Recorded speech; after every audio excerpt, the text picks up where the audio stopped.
Karena kita belajar sangat banyak dari para penggemar kopi. Heran saya itu sama penggemar kopi.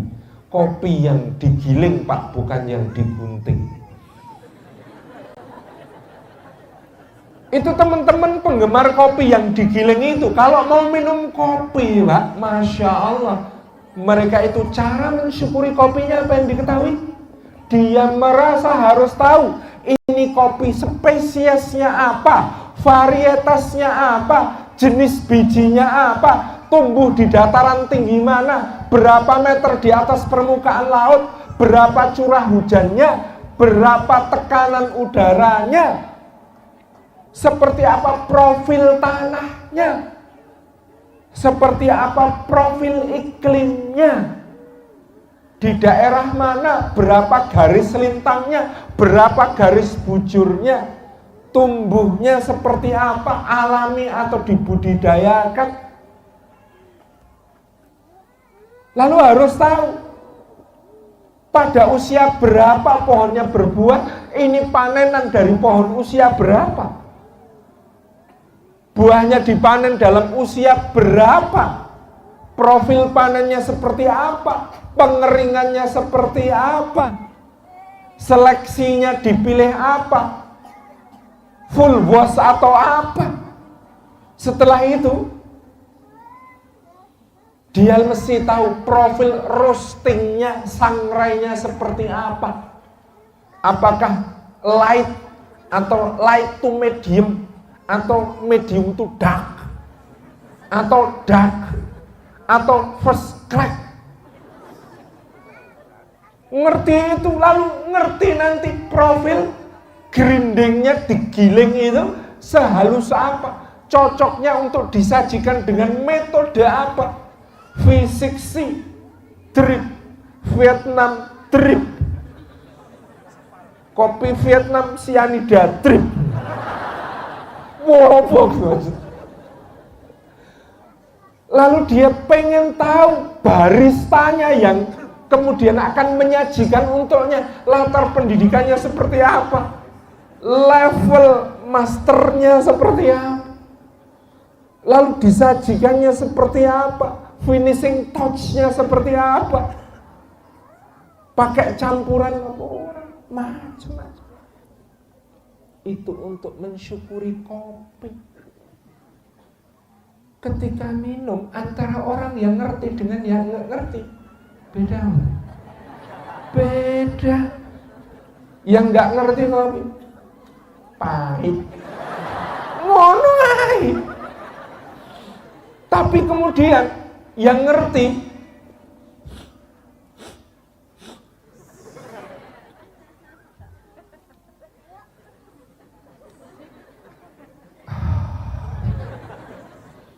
fruitingnya kena, ada aroma buah, asamnya dapat, ada karakter nati juga dari seperti kacang. Tapi ini spicy, mungkin dekatnya ada tumbuh pohon cengkeh. Ngono itu. Saya kadang-kadang heran, iki nggih endi. Orang yang ngerti minum kopi, katanya kalau minum kopi nggak langsung ditenggak. Karena apa? Prinsipnya kayak pepatah Melayu. Manis jangan langsung ditelan, pahit jangan langsung dimuntahkan. Nikmati dulu. Kopi itu kalau penyermak gelegek, memang cuma kerasa pahitnya. Itulah hidup kita. Tetapi kalau penjenengan tahan lama-lama di sini, kopi yang jangan ada gula di antara kita itu. Glek gitu. Bagian lidah kita perasa pahit itu agak lebar, Pak. Jadi kalau kita tergesa-gesa, yang terasa cuma pahitnya. Hidup itu harus dinikmati. Seperti menelan kopi itu pelan-pelan, Pak, sampai kemudian seluruh bagian lidah kita mendapatkan haknya. Sama dengan bapak-bapak, meskipun malam Ramadan dihalalkan, jangan tergesa-gesa, to the point. Berikan hak seluruh bagiannya dulu. Seperti itu. Kopi. Saya bilang sama semua teman-teman pencandu kopi giling, bukan gunting itu. Mbok kabeh rezeki itu mikirnya kayak gitu. Jangan cuma kopi. Maka kita akan menjadi orang yang sangat bersyukur, merasa jadi orang terkaya sedunia. Dulu mondok, Pak, Masya Allah, yang namanya makan itu nasi putih yang agak-agak kuning, sambal kecap, kerupuk, Pak. Itu kalau disyukuri, nikmatnya sundul langit, wallahi.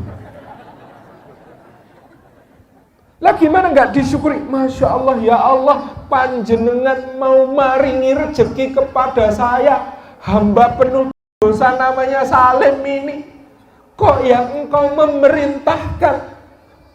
Bukan saya sendiri yang nanam padinya, ya Allah, tapi kau perintahkan petani untuk nanam padinya. Bukan sembarang petani, petani Vietnam impor. Padahal cuma mau ngasih rezeki santri, banyak dosanya kayak Salim Afillah. Allah memerintahkan petani Vietnam nanam padi, Pak, menyiangi rumputnya, memupuknya, membasmi hamanya, merawatnya, sampai kemudian tiba saatnya memanennya, melepaskan biji dari tangkainya, menjemurnya sampai kering, menggilingnya jadi beras, masukkan ke dalam karung, karung dinaikkan ke truk, diangkut ke pelabuhan. Siapa yang kemudian naikkan ke kapal, dari kapal diangkut berlayar dari Vietnam ke Indonesia, mendarat di pelabuhan mana, diturunkan oleh siapa dari kapal, dinaikkan truk, siapa yang terima? Komisi impor. Itu sampai diangkut dari pasar sampai ke warung-warung, sampai dekat kita, lalu dimasak jadi beras, jadi nasi. Masya Allah, sudah lewat berapa tangan, sudah jadi jalan rezeki untuk orang. Itu baru berasnya, Pak. Lah sambal kecapnya, bahannya kedelai, Pak. 80% kedelai konsumsi Indonesia impor dari Amerika, Pak. Ditanam di Brazil dan Meksiko hanya untuk jadi sambal kecapnya Salim Afillah. Waduh, menyeberangi Samudra Pasifik, Pak. Gusti Allah yang ngatur sambal kecapnya sampai ke situ. Yang dekat mungkin Lomboknya, gelinding dari batu, ya. Kerupuknya bikinan Tasikmalaya, Pak. Tepungnya impor dari Cina. Maka di piring kita pagi ini, Allahu Akbar, seluruh dunia berkumpul jadi satu.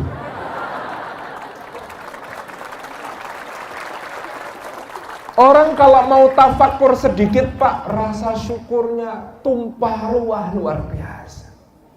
Indah sekali Gusti Allah itu maringi rezeki kepada kita. Maka kita ini soal rezeki santai, Pak. Kenapa santai? Gusti Allah yang ngatur. Wa ma min dabbatin fil ardi illa Allahi rizquha.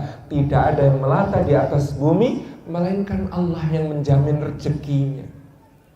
Rezeki itu mendatangi kita jauh melampaui usaha kita untuk menjemput. Jemputnya gampang. Asal kita punya barang yang tidak berguna, namanya uang. Uang itu nggak berguna, Pak. Baru berguna kalau hilang. Uang apa bisa dimakan? Enggak. Uang apa bisa dipakai? Enggak. Baru bisa dimakan kalau sudah ditukar nasi. Kalau hilang baru manfaat. Nah, iya. Mudah bagi kita menjemputnya, dimudahkan oleh Allah Subhanahu wa taala. Rezeki itu didatangkan Allah luar biasa dahsyat. Maka sejak kecil kita diajari untuk tentram soal rezeki, karena lagu soal rezeki adalah cicak-cicak di dinding. Sampai kalau jadi cicak protes sama Gusti Allah. Ya Allah, salah desain. Kok salah desain gimana? Saya ya Allah, bisanya cuma diam-diam merayap. Makanan saya punya sayap semua, bisa terbang. Saya nangkepnya gimana? Tapi coba perhatikan lagunya. Cicak-cicak di dinding tugasnya apa? Diam-diam merayap. Yang datang nyamuknya apa cicaknya? Yang datang rezekinya apa orangnya? Rezeki. Allah yang mendatangkan, bukan kita.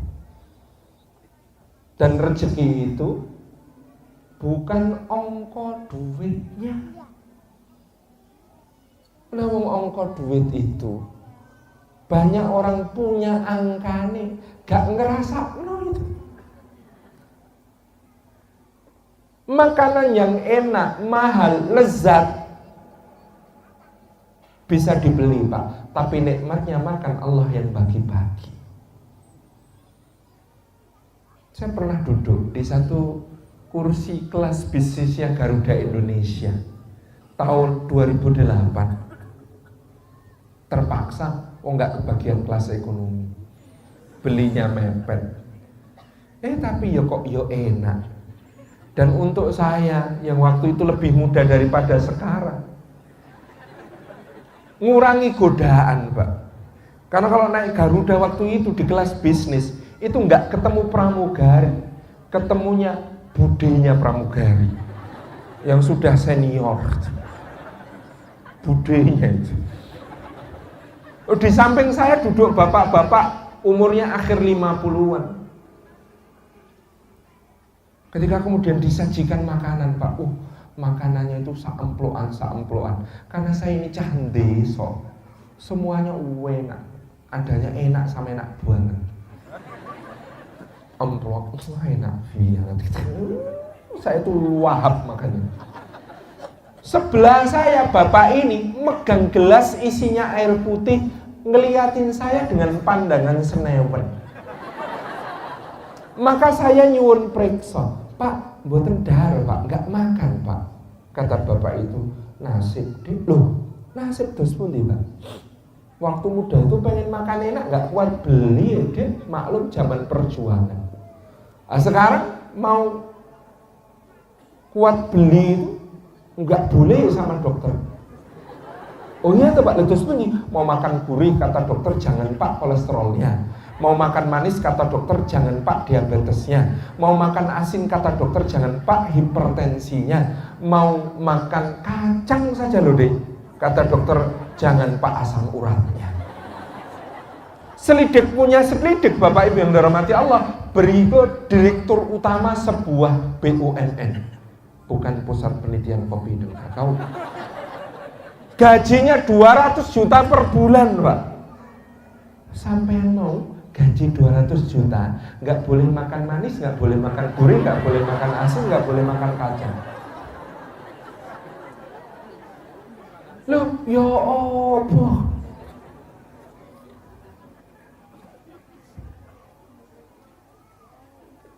Terus saya godain beliau, loh Pak belum tahu Pak penelitian terbaru Pak. Bukan penelitiannya pusat penelitian kopi dan kakao, tapi pusat penelitian nggak tahu mana itu Pak. Katanya kacang itu menurunkan asam urat Pak. Masalah deh, setahu saya menaikkan deh, turun Pak. Turun gimana deh? Dari perut turun ke kaki Pak. Sampean loh deh. Loh iya, terus saya ajak godain beliau. Loh Pak, sampean itu loh Pak, membanting tulang Pak, bekerja sampai linu-linu, memeras keringat sampai kering. Terus nanti Pak, wah Masya Allah, di umur 63 tahun, di deposito ngumpul 20 triliun Pak. Wah amin deh doanya. Tapi besok paginya wafat. Kok jelek doa sampai bukan doa Pak, cuma andai kan. Loh terus saya mikir 20 triliun itu rezekinya siapa Pak? Padahal Bapak yang membanting tulang, Bapak yang memeras keringat. Loh ya rezeki anak cucu saya belum tentu Pak. Oh Gusti Allah nggak kekurangan cara untuk pindah ke yang lebih berhak.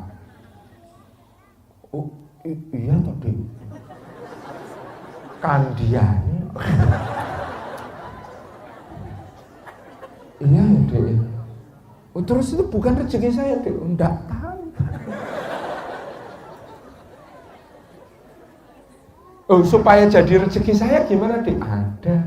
Wong kata Gusti Allah, kata Nabi SAW, anak Adam berkata, hartamu, hartamu. Padahal hartanya itu apa? Ya cuma 3. Yang dimakan habis, yang dipakai usang, yang ketiga yang dititipkan di jalan Allah maka dipanen di akhirat, harta sejati.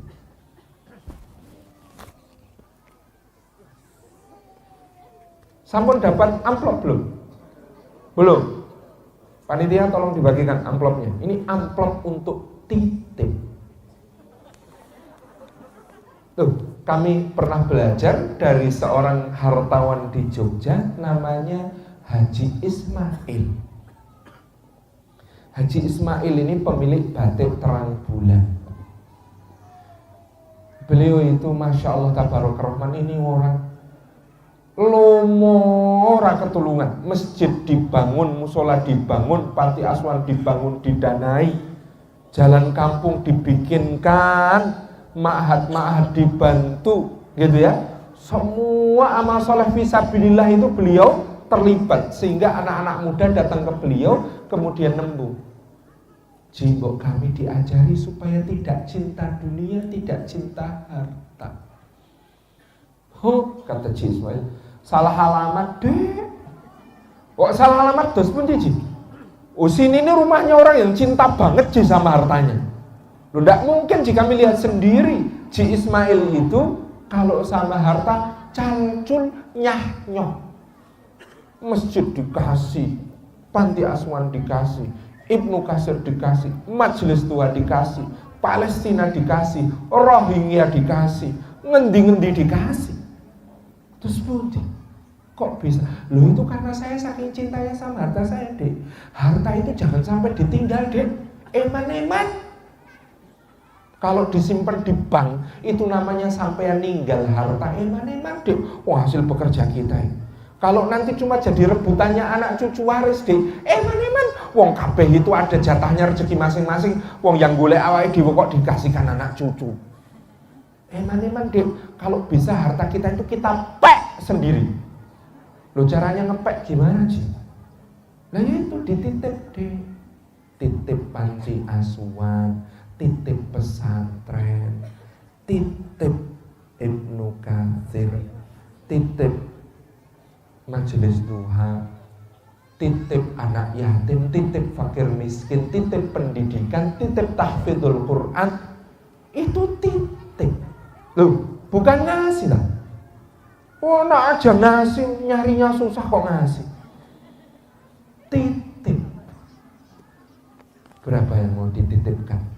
Kalau perlu ATM plus ditulisi PIN-nya, masuk aja.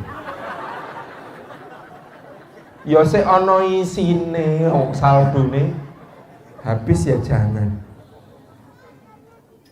Jadi penjenengan mau ngasih Ibnu Katsir apa titip ke Ibnu Katsir? Jangan ngasih, tak kasih tahu. Maneman. Jangan dikasih, titip saja. Mau nyarinya susah ya, Pak. Apalagi dolar 14.000. Jadi nanti titip ya, titip. Yang di rumah itu namanya dibuang kalau di rumah. Oh, di deposit tabungan itu namanya dibuang. Oh, besok panjenengan wafat hari ini, besok memakamkannya, hak milik panjenengan sudah dicabut sama anak waris.